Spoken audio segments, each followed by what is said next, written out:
On the President's order, the bitter taste of war was returned to Japan. We fashioned a daring scheme to have the Hornet launch a force of bombers and strike at Tokyo from the sea. All the volunteers for this secret and hazardous job had been specially trained by Colonel Jimmy Doolittle. While under destroyer escort, the 80 Tokyo Raiders held a deck ceremony with Japanese medals. Doolittle fastened one of these to a 500-pound bomb. The medals were going to be returned with interest. Lashed to the flight deck, the 16 B-25s had a rough voyage. Hoping to reach a takeoff point 450 miles from Japan, but ready to start in event of discovery, the crews kept fit. They were discovered. After avoiding 2 enemy patrol vessels, the task force realized they were sighted by a Japanese picket boat. The Hornet's escort promptly sank.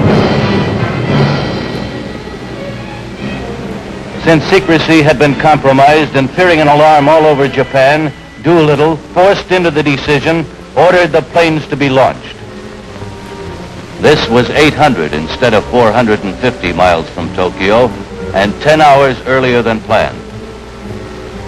In spite of the last-second change, preparations went according to rehearsal.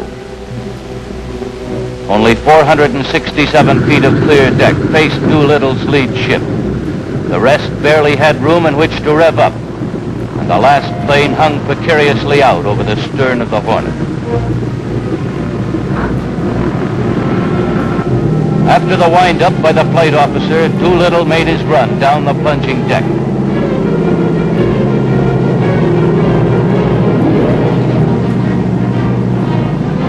With 100 feet to spare, he led the parade. Tension eased a little once the colonel was in the air.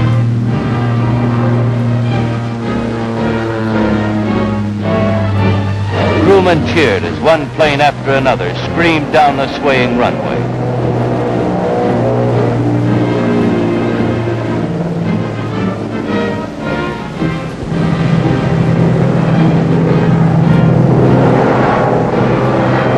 In the excitement, this pilot started without lowering his flaps. His plane ran off the deck, dropped sharply, but expert piloting saved it.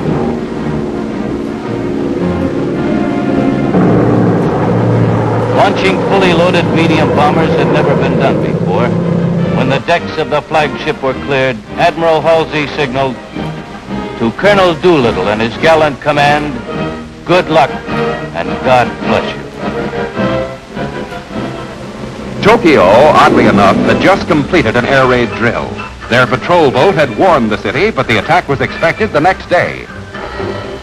Therefore, the Jap war machine rolled on, unmindful of the approaching eagles. Target factories were turning out munitions tagged for Corregidor, Midway, and Dutch Harbor. Secure behind their Pacific fortress, and confident of an early victory, they discounted America's ability to fight back. Thus, the bombers were virtually unopposed as they flew on the deck. They swept in over the coast on their way to Tokyo. Elements separated and some climbed to 1,500 feet for the bombing. At 12:15, the attack was opened by Doolittle, who dove in before he unloaded his incendiaries upon the Japanese capital.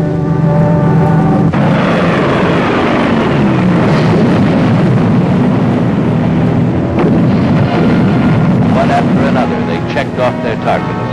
Tank factory, shipyard, docks, railroad yards, steel plant, gunpowder factory.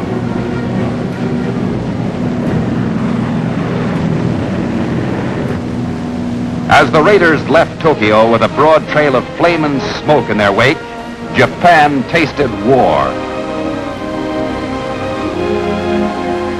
The raid was but an omen of the eventual destruction to be heaped on Japan from the skies.